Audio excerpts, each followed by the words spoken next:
फिर समाधि में चले गए। सुखदेव भगवान के पश्चिमान लगे दिखने में सुंदर होंगे, लेकिन आचरण कैसे हैं? पूजा तो आचरण की होती है। तो दूसरा श्लोक सुनाने लगे व्यास जी कैसे से भगवान के आचरण कैसे है, स्वभाव कैसा है। तो कहने लगे कि अहो बकीयम स्तनकाल कूटम जिघांसया पाययदप्यशाद्वी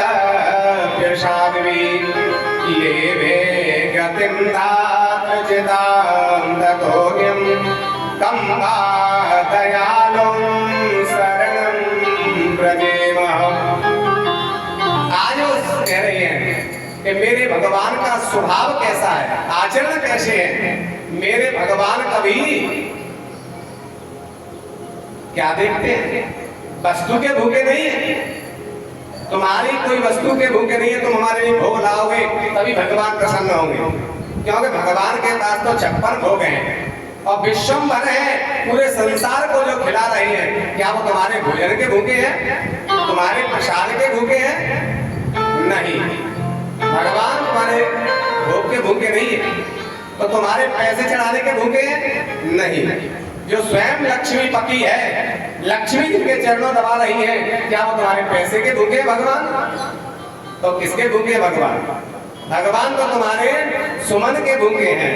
सुमन का अर्थ जानते हैं? सुमन माने सुंदर मन। भगवान को चाहिए प्रेम भगवान से करो और संसार में धन खूब लुटाओ, घर गृहस्थी में खूब धन खर्च करो, लेकिन भगवान को तो आपका मन चाहिए, सुंदर मन भगवान को चाहिए, सुमन चाहिए। तुम्हारी संसार की वस्तुएं नहीं चाहिए, सुंदर मन चाहिए, भगवान से प्रेम कर। लेकिन हमारा स्वभाव क्या है? भगवान को तो पैसे दिखाते हैं, भगवान हम तुम पे तो भंडारों करेंगे, हमारा क्या काम है करते हो। मानो चाहे भंडारे के भूखे ही है, पूरे संसार जो खबा रहे हैं क्या तुम्हारे भंडारे के भूखे? भगवान से हम इतनी दक्षिणा चढ़ाएंगे हमारा जो काम बन जाए भगवान। तो भगवान तुम्हारे दक्षिणा के भूखे हैं, पैसे के भूखे हैं? लक्ष्मी जिनके चरणों में चरण दबा रही है, क्या तुम्हारे पैसे के भूखे? नहीं, भगवान तुम्हारे पैसे के भूखे नहीं है, तुम्हारे भंडारे के भूखे नहीं है। भगवान तो तुम्हारे भाव के भूखे हैं। लेकिन भगवान को पैसे दिखाते हैं, भगवान के यहाँ भंडारा करते हैं, लेकिन प्रेम किससे करते हैं हम? प्रेम पैसे से करते हैं, प्रेम पत्नी से करते हैं, प्रेम बच्चों से करते हैं, प्रेम अपने घर से करते हैं और भगवान को पैसे दिखाते हैं, भगवान को भोग दिखाते हैं। तो भगवान इसको कभी स्वीकार नहीं करते। भगवान कहते हैं तो भोग तो अपने घर में करो और पैसे अपने घर में खर्च करो, संसार को खिलाओ पिलाओ, लेकिन मेरे लिए तो प्रेम करो। भगवान प्रेम चाहते हैं, बस मुझसे प्रेम करिए और कुछ नहीं चाहिए। सुंदर मन मेरे चरणों में अर्पण कर दो, उसे प्रेम करो। लेकिन हम तो प्रेम तो गृहस्थी से संसार से करते हैं, भगवान को पैसे का भंडारे का लोभ दिखाते हैं, इसलिए हमारा कल्याण नहीं होता, इसलिए हमारे को सुख शांति नहीं मिलती। तो भगवान तो मन के भगवान का सुंदर कैसा स्वभाव है। अहो बकीयम स्तनकालकूटम, पूतना जो बकासुर की बहन है, इसके आचरण कोई ठीक नहीं है, मांस भक्षण करने वाली है, राक्षसी है, बालकों को मारने वाली है। लेकिन मेरे भगवान के पास जब गई तो किस भाव से गई? यशोदा की बहन बन के गई। और भगवान की यशोदा कौन है? माँ है। और माँ की जो बहन होती है वो कौन लगती है? मौसी लगती है। और मौसी में और माँ में कोई अंतर नहीं होता, मौसी और माँ एक ही दर्जा दोनों का होता है। तो इसलिए यशोदा की बहन बन के गई थी। तो लेवे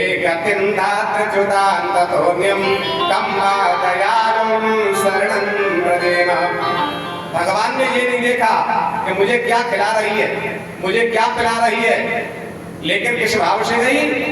मौसी के भाव से गई। तो माँ यशोदा को गति बाद में मिलेगी और पूतना को भगवान ने माता यशोदा की गति पहले ही दे दी है, क्योंकि उन्होंने ये नहीं देखा क्या खिला रही है क्या पिला रही है। भगवान वस्तु नहीं देखते। एक बार भगवान शांति दूत बनकर के गए थे हस्तिनापुर, तो वहां जाकर के कहा था कि पांडवों के लिए 5 गांव हमारे मां कहीं से दे दो। दुर्योधन के सभा में गए थे, धृतराष्ट्र से कहा शांति दूत बन के भगवान, तो वहां दुर्योधन बैठा था। दुर्योधन ने कहा अरे कृष्ण तुम शांति दूत जिनका बन के आए हो, पांडवों के लिए 5 काम मांग रहे हो। 5 काम तो बहुत बड़ी है। सूचक्रे नहीं बदाश्यामी बिना युद्धेन केशव। केशव, सुई के नोक पे जितनी पृथ्वी आती है उतनी भी बिना युद्ध के नहीं देंगे। 5 काम तो बहुत बड़ी बात। बगल में बैठे थे धृतराष्ट्र। धृतराष्ट्र ने दुर्योधन का हाथ पकड़ के दबाया। कृष्ण जी कोई साधारण नहीं है, ये द्वारकाधीश है, 3 लोग का नाथ है। बड़ी बात कह लेनी चाहिए, बड़ी वो ग्रास खा लेना चाहिए, लेकिन बड़ी बात कभी नहीं बोलना चाहिए बड़ों के सामने। बड़ों के सामने बड़ी बात नहीं बोलना चाहिए। ये चाहे तो द्वारकाधीश चाहे तो भ्रकुटी विलास सृष्टि ले हुई, पूरे ब्रह्मांड को नष्ट करने की इनमें सामर्थ्य है। तो 5 काम की बात ऐसे करके कर रहा है इनके भी सामने। पांडवों से कुछ कहने वो अलग बात है, लेकिन इनसे ऐसी बात मत करो जिनमें इतनी सामर्थ्य है। भ्रकुटी विलास सृष्टि लेकर पूरी सृष्टि को भ्रकुटी टेढ़ी करने मात्र से भस्म कर देंगे, नष्ट कर देंगे। इसलिए इनसे ऐसी बात मत करो। ये तो भगवान है। जो हाथ दबाया दुर्योधन समझ गया। दुर्योधन ने तुरंत बात को पकड़ दिया। अरे कृष्ण, अरे ये तो राजकाज की बातें तो होती रहेंगी। पहले मेरी माई मैया ने तुम्हारे 56 भोग बनाए, चलो भोजन करो। क्योंकि अगर कोई काम नहीं बन रहा है तो किसी को कुछ खिला पिला दो तो काम हो जाता है। जो जिनके अंदर आचरणहीन होते हैं और जिनके अंदर व्यसन होते हैं, अगर कैसा भी अधिकारी हो, काम नहीं कर रहा हो, पीने खाने वाला अधिकारी हो, उसको खिला पिला दो तो समझो तुम्हारा काम फ्री में ही हो जाएगा। ऐसे से नहीं होगा, वो फ्री में हो जाएगा। खाने पीने से काम बन जाता। तो राजा था, साम दाम दंड भेद सभी जानता था। कहता 56 भोग बनाए हैं मेरी माँ ने, चलो भोजन कर। भगवान कहते द्वारकाधीश सुन दुर्योधन, भोजन 2 स्थिति में होते हैं। या तो खाने वाले को भूख लगी होगी तो कैसा भी किसी का मिल जाए उसको खा लेगा, और या खिलाने वाले के अंदर प्रेम होगा तो कितना भी भोजन करके आए, लेकिन प्रेम होगा खिलाने वाले के अंदर तो उसके यहाँ जरूर भोजन हो जाएगा।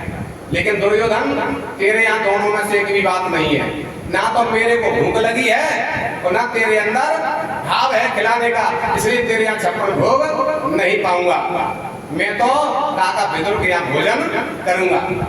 जब मैं आ रहा था तो विदुर जी का संदेश गया था, जब भी हस्तिनापुर आओ द्वारकाधीश तो आज हमारे यहाँ भोजन प्रसाद आप पाओगे। उस समय मंत्री पद से हट गए थे विदुर जी, विचार कर रहे थे पता नहीं कृष्ण कब हमारे घर आ जाए। वो हमारे घर का कोई व्यवस्था भी नहीं है, और जो कहता है कृष्ण वो जरूर करता है। तो इनके लिए माखन मिश्री लेके आए। माखन मिश्री लेके विदुर जी चले गए और भगवान दरबार में सीधे विदुर जी के घर पहुंच गए। जैसे ही विदुर जी के घर पहुंचे तो विदुरानी अपनी घर की कुंडी बंद करके और फिर स्नान के लिए कपड़े उतार रही थी, स्नान करने। तब तक तो द्वारकाधीश पहुंच गए और जो कुंडी खटकाई और कारे काकी, जो विदुरानी ने द्वारकाधीश की शब्द सुने भाव में डूब गई। अपने शरीर का भान नहीं रहा, मैं क्या कर रही हूँ, सुध बुध भूल गई अपने शरीर की। द्वारकाधीश 3 लोग के नाथ आज मेरी कुटिया पे मेरे घर पे पधारे, ऐसा मेरा सौभाग्य। गदगद हो गए, दौड़ करके पहुंच गई, कपड़े भी नहीं पहने, कुंडी खोल दी। द्वारकाधीश ने काकी तो इतनी भाव में डूब गई कि अपने कपड़े ना पहने और नहावे से चली आई सीधी। द्वारकाधीश ने अपना पीतांबर लेकर के अपनी विदुरानी काकी को उड़ा दिया। अरे द्वारकाधीश, आज हमारी कुटिया धन्य है गई, तुम्हारे चरण यहाँ पड़ गए। हम जैसे गरीबों के यहाँ कौन आता है, आप जो धन के घर आए, मेरी कुटिया धन्य हो गई। मैं कहाँ बैठा लूं, मैंने सफाई ना कर पाई। तो पहले पुराने जमाने में कुर्सी नहीं चलती थी, क्या चलती थी, चकिया चलाने को पीढ़ी बनती थी, चकिया चलाती थी महिला, तो पीढ़ियां होती थी घर में। विदुरानी पीढ़ी लेके आई, महाराज तब वो इस व्यवस्था इतना है घर में, पीढ़ी पे बैठ जाओ, जाकर के जा कोने में बैठ जाओ, गंदगी है, जा कोने में चारों कोने में लेके गंदगी पड़ी थी, झाड़ू नहीं लग पाई। बीच आंगन में हवाते का जो साफ है, आया महाराज द्वारकाधीश, बीच आंगन में सफाई, यहाँ बैठ जाओ। पीढ़ी लेकर उल्टी डालती, ले बैठ जाए, तो उल्टी पीढ़ी पे द्वारकाधीश बैठ गए। कहने लगे काकी बड़ी जोर पे भूख लग रही है, कभी खाए के ताई ले आओ। अब बताओ 56 भोग दुर्योधन के नहीं पाए, तो यहाँ मांग के खा रहे हैं। जहाँ प्रेम होता है स्वयं मां भगवान मांग के खा लेते उसके हाथ से। काकी कछु लाला आवे तो कछु ना आए, तुम्हारे काका आवेंगे तब कछु व्यवस्था तुम्हारी होगी। काकी बड़ी जोर से भूख लग रही, कछु तो खवा दे। कहने लगे तो कदली को पेड़ खड़ा है हमारे घर में, केला का पेड़, फल खा ले। हाँ काकी कछु लिया, आज कदली के फल लाई, केले के फल लाई और ला करके छील करके और गिरी तो फेंक दी, छिलका मुंह में दे। मेरे द्वारकाधीश छिलका ही पाने लगे और खिलाती जा रही हैं और कह रही हैं अरे लाला कछु खाने की व्यवस्था पहली भी रहा है और कछु व्यवस्था घर में नहीं है पाई, कैसा लग रहा है कदली फल। कहने लगे द्वारकाधीश काकी इतना स्वाद आ रहा है, इतना स्वाद आ रहा है, आज तक कहूँ के घर में 56 भोग में स्वाद ना आया है, इतना स्वाद आ रहा है। मेरा पेट मेरे पेट भरा हुआ है। 24 अवतार भय मेरे, 23 अवतार है गए, चौथों कलयुग में अवतार होगा कल की अवतार, मेरे 23 अवतार है गए, लेकिन 23 अवतार में मेरा पेट को भक्त के घर आज तक भरो ही ना। 2 ही जगह मेरा पेट भरा है। भगवान कह रहे हैं कि 3 लोक नौखंड में नित्य हो जो नार और केसवरी के विदुर घर रुचि आई द्विवार। भगवान कह रहे हैं तीनों लोगों में मेरे घर घर में पूजा है रही है, घर घर में भोग लग रहे हैं, लेकिन मैं तो घर में हर घर में भूखो ही बैठूं, मेरा पेट किसी घर में नहीं भर रहा। कह तो त्रेता में सवरी के फल खाए तब मेरा पेट भरो, के द्वापर में ताकि तुम्हारे हाथ में मेरा आज पेट भरो है, अन्यथा मेरा तो पेट ही ना भरे। बड़ा आनंद आ रहा है तो छिलका प्रेम दे पा रही है। कहते हैं आज हर आए विदुर घर पाँव, आज हरि आए विदुर घर पावना, आज हरि आए विदुर घर पावना, आज हरि आए विदुर घर पावना, आज हरि आए विदुर घर पावना, आज हरि आए विदुर घर पावना जी भोग लगावना, विदुर घर पावना जी भोग लगावना, विदुर घर पावना जी भोग लगावना, विदुर घर पावना जी विदुर घर पावना, आज हरि आए विदुर घर पावना, आज हरि आए विदुर घर पावना, आज हरि आए विदुर घर पावना।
गिरी सब देत बिराई, गिरी सब देत बिराई, छिलका देत श्याम मुख माही, छिलका देत श्याम मुख माही, लागे बहुत सुहावना आज हरि आई, दुर्धर पावना आज हरि आई, दुर्धर पावना आज हरि आई, जय हो पावना आज हरि आई।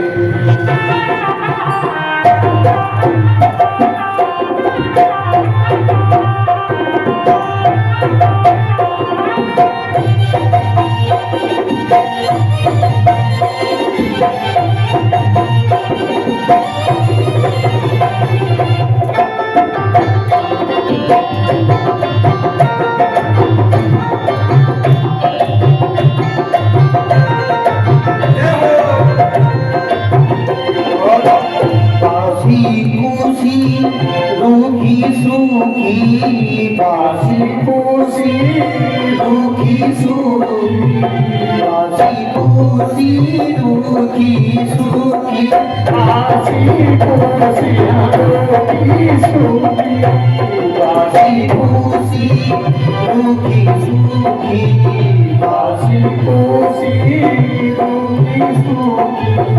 अब तो विदुर जी प्रेम के भूखे, अब तो विदुर जी प्रेम के भूखे, सब सखी धन्य विदुरानी, सब सखी धन्य विदुरानी, भक्तन मान बढ़ावना। ऐसे ताली बजा के सभी लोग